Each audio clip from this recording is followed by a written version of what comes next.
Israel and Hamas. The Hamas army of terror in the Gaza Strip violated the terms of the agreed framework and launched rocket fire at Israeli communities. Plus, Ukrainian President Volodymyr Zelensky. Zelensky says winter's expected to complicate fighting after a summer counter-offensive had failed to produce desired results due to enduring shortages of weapons and ground forces.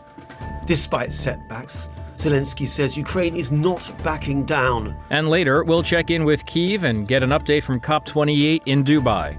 Plus, Israelis are buying guns. Lots of them. Today is Friday, December 1st, and this is VOA's Flashpoint Global Crises.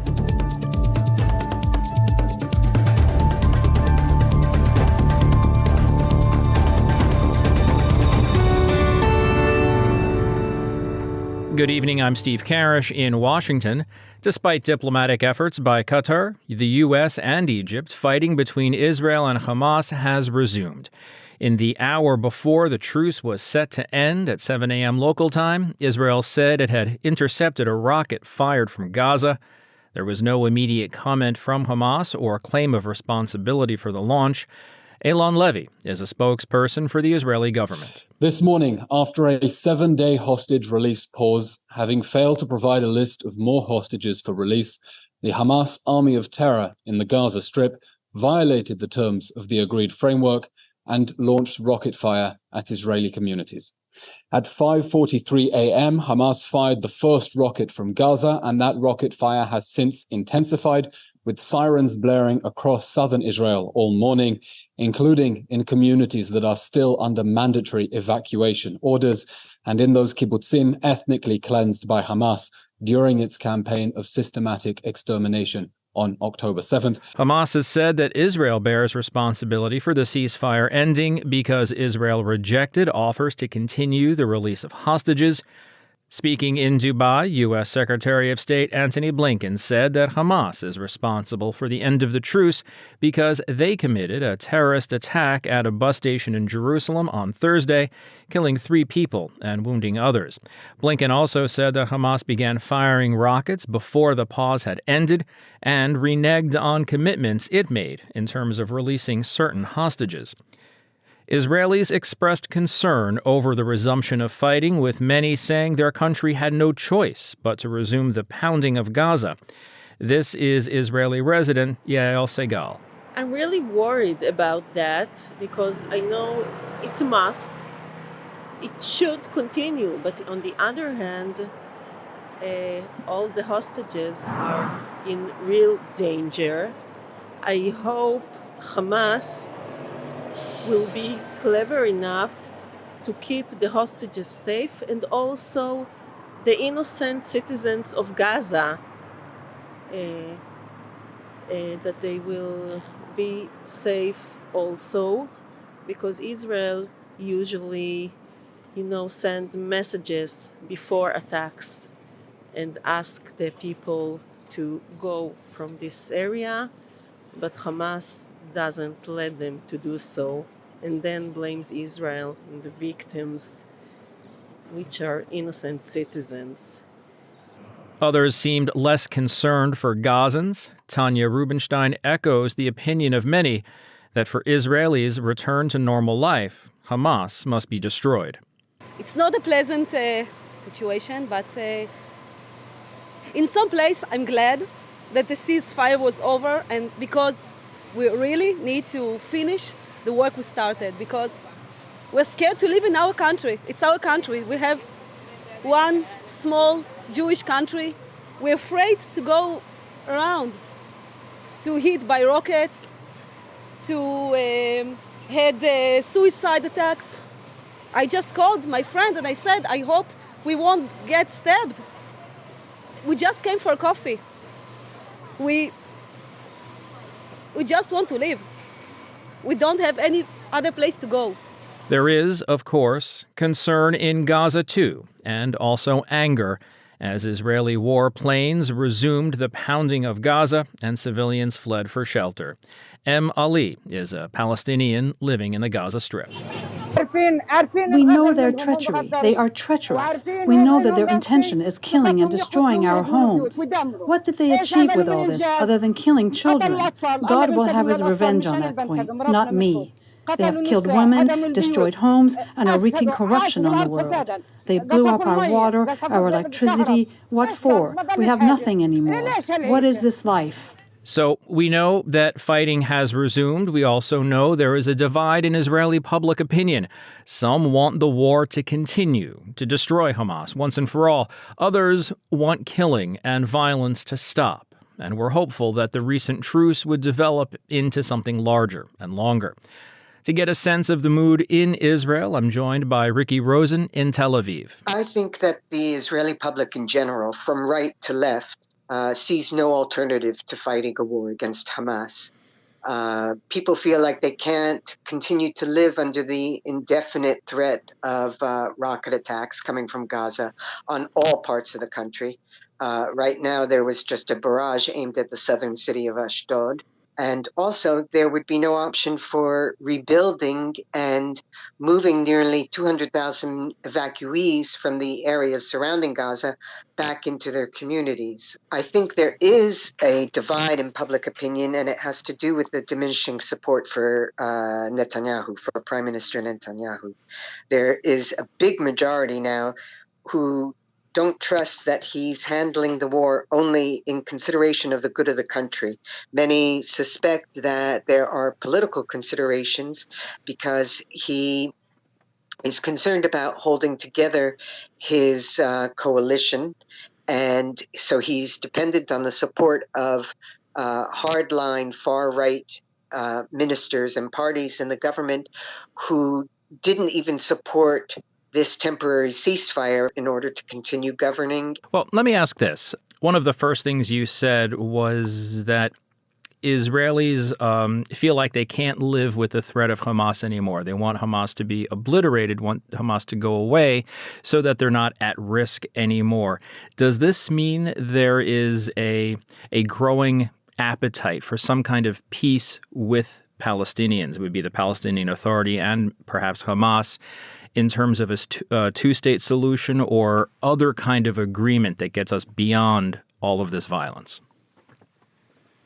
That's the strange kind of disconnect that that you see, especially among Israeli political and military leaders, and also in the general public. There is not a support for the two-state solution. And in fact, there's not really any kind of stated objectives for the day after the war ends. People know that it will be very, very difficult to rebuild Gaza and install some kind of governing authority that instead of Hamas. People know that the Palestinian Authority is not supported by Palestinians in general and is truly incapable of ruling in Gaza instead of Hamas. And the country in general has turned more to the right in the last decade. And I don't think there is a majority of support for a two-state solution, and especially after what the country has gone through on October 7th and afterwards, when the Palestinian Authority supported the actions of Hamas. Has Hamas or the PA commented publicly on the end of the ceasefire? They are, of course, Israel blames Hamas for the end of the ceasefire, for rocket fire being directed towards Israel early in the morning, and for no list being provided of potential hostages to be released this evening. And Hamas blames Israel for starting to bomb the southern areas of Gaza, specifically in Khan Yunis, early this morning. The Palestinian Health Authority in Gaza has claimed that 60 people were killed since the ceasefire ended this morning, and hundreds wounded. That's been their response. Final question for you, Ricky. We know that Secretary of State Antony Blinken, when he was visiting with Netanyahu the other day, his message to him was that Israel really needs to take more care to harm fewer civilians if the war goes forward. Is there any resentment in Israel about America dictating how Israel should defend herself? I think that Israelis in general and the political leadership are so thankful for President Biden really going out on a limb to show support for Israel from the beginning and continuing to express support while many European leaders and, of course, Arab leaders have condemned the continuation of the war. And I think that kind of gratitude on the part of Israelis for both President Biden and Antony Blinken's support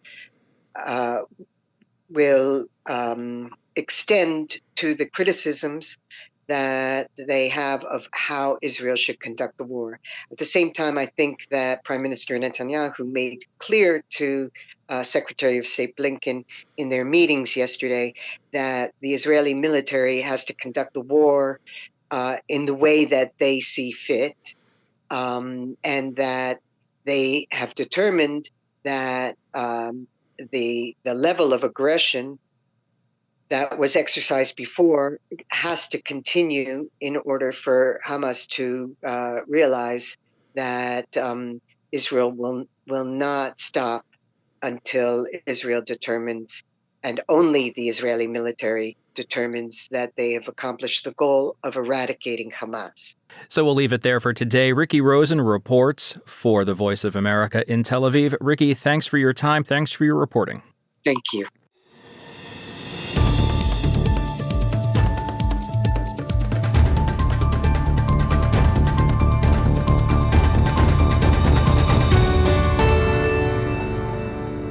As we just heard, like people all over the world, many Israelis want to feel safe in their own homes and cities. And for a long time, most did. However, the Hamas terror massacre of October 7th has changed that and convinced tens of thousands of Israeli civilians to get their own guns. Some women's groups worry, though, about the implications. Linda Gradstein reports for VOA from Jerusalem. Leila Gradsky said she had thought of getting a gun for a while, but what pushed her to finally get one was the events of October 7th, the day Hamas gunmen rampaged through more than 20 Israeli communities and slaughtered 1,200 men, women, and children.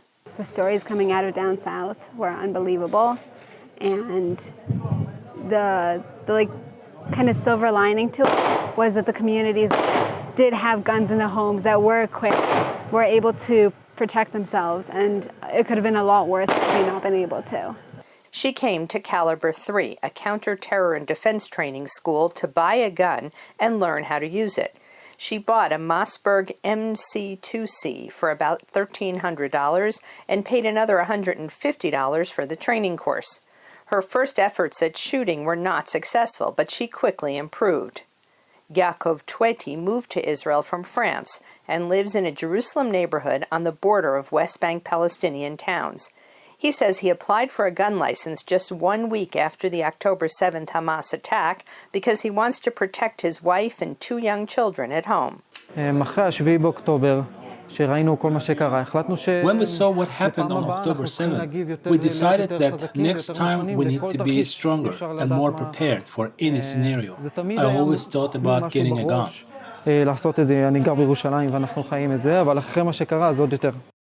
Gun sales and training at Caliber 3 are up 2,000% since the Hamas attack, says company founder Sharon Gatt. He says the procedure for granting civilian gun licenses is strict. They apply for the license, then the Ministry of Interior Affairs here in Israel does a background check on them to check they're not criminals, they're not terrorists, they're not psychopaths, mentally and physically they're fit to carry a weapon.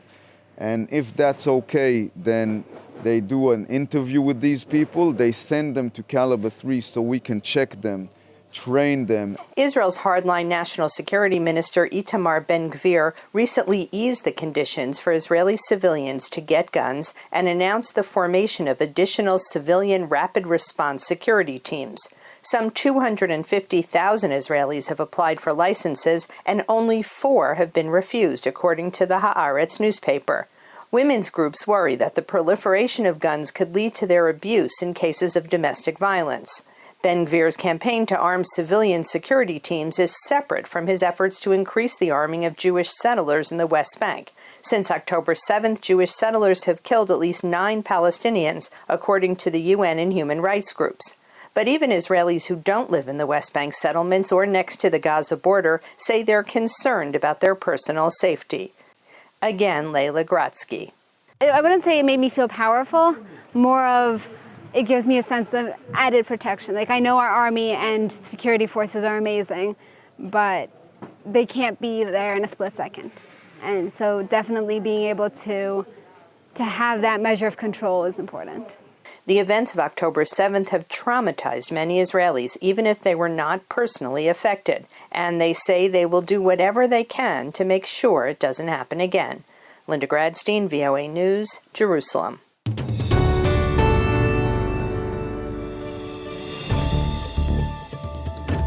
You're listening to Flashpoint Global Crises from the Voice of America. I'm Steve Karish in Washington. President Volodymyr Zelensky of Ukraine speaks with the Associated Press, and an update from COP28 coming up in a few minutes. Now, we turn our attention to Kyiv. While Russia continues to shell Ukraine with drones and missiles, Ukrainian media and Russian social media channels are reporting on explosions deep inside Russian territory. Plus Ukrainian reaction to the Ukraine-NATO Council in Brussels. Anna Chernikova in Kyiv has the details. On December 1st, Russian forces attacked Ukraine with 25 Shahed drones and 2 Kh-59 missiles. The Ukrainian Air Forces confirmed the destruction of 18 of the drones and 1 missile. The Russian forces targeted the south and east of the country, Mykolaiv, Kherson, Zaporizhia, and Dnipropetrovsk regions. The drone attack was conducted from 2 directions, occupied Crimea and from Primorsko-Akhtarsk in Russia. The rockets were launched from the airspace of the occupied Kherson region. No casualties or damage have been reported. Meanwhile, Ukrainian media reported that a train with fuel exploded on the Baikal-Amur railway line in eastern Siberia in Russia as a result of a special operation of the Security Service of Ukraine. According to the preliminary information, this was the second detonation aiming to disable this important railway line that Russians use for military logistics. According to the Russian Telegram channels, 6 tanks were on fire due to the explosion. VOA cannot verify this information independently at this time. Following the meeting with colleagues from NATO in Brussels, the Minister of the Foreign Affairs of Ukraine, Dmytro Kuleba, told the Ukrainian public that the NATO countries do not show any signs of fatigue from the Russian war against Ukraine. A clear no to fatigue and a clear yes to continued and increased support to Ukraine. And it's striking to see this spirit and of unity in the room on these 2 issues. Anna Chernikova, VOA News, Kyiv. Sticking with the crisis in Ukraine for a minute, in an exclusive interview with the Associated Press, Ukrainian President Volodymyr Zelensky says the war with Russia is entering a new stage as winter looms. The AP's Charles de Ledesma reports. У нас нова фаза війни, і це факт. Zelensky says winter's expected to complicate fighting after a summer counter-offensive had failed to produce desired results due to enduring shortages of weapons and ground forces. Despite setbacks, Zelensky says Ukraine is not backing down. Ukraine's president also says he fears the Israel-Hamas war threatens to overshadow the conflict in Ukraine as competing political agendas and limited resources put the flow of Western military aid to Kyiv at risk. I'm Charles de Ledesma. And finally, today, the UN Weather Agency said on Thursday that 2023 is all but certain to be the hottest year on record and warned of increasing floods, wildfires, glacier melt, and heat waves in the future. The worrisome report comes as world leaders meeting for the COP20 pain of a planet in peril. VOA's Laurie London reports. Kicking off Friday's parade of VIP speakers, UN Secretary General Antonio Guterres changed from burning of coal or green powerhouse is not just essential for the continent, it's also vital for global industrialization and decarbonization. We are here to affirm our commitment to provide robust support to those of us who have contributed least to climate change, yet bear its most catastrophic impacts. As Africa, we are ready to play our part in full.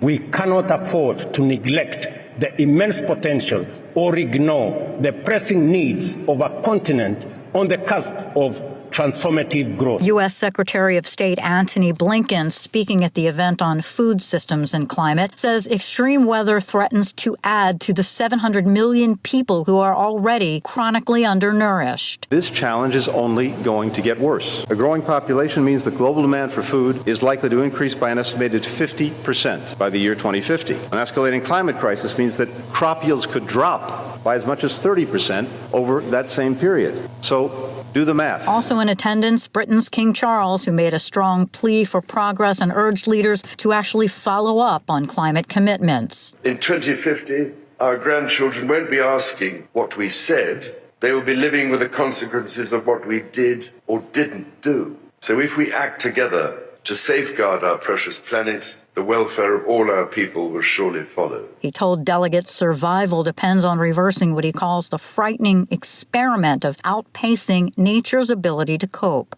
Harmony with nature must be maintained. The earth does not belong to us. We belong to the earth. Also in attendance and watching closely, conservation organizations, institutes, businesses, and young environmentalists like Julia Hoffman, who says the climate crisis is personal. One way or another, nature is going to reclaim this planet, and I would much rather it be side by side with humans than without us. My hometown of Shanghai is always first on the list of cities that will soon be underwater. Laurie London, VOA News.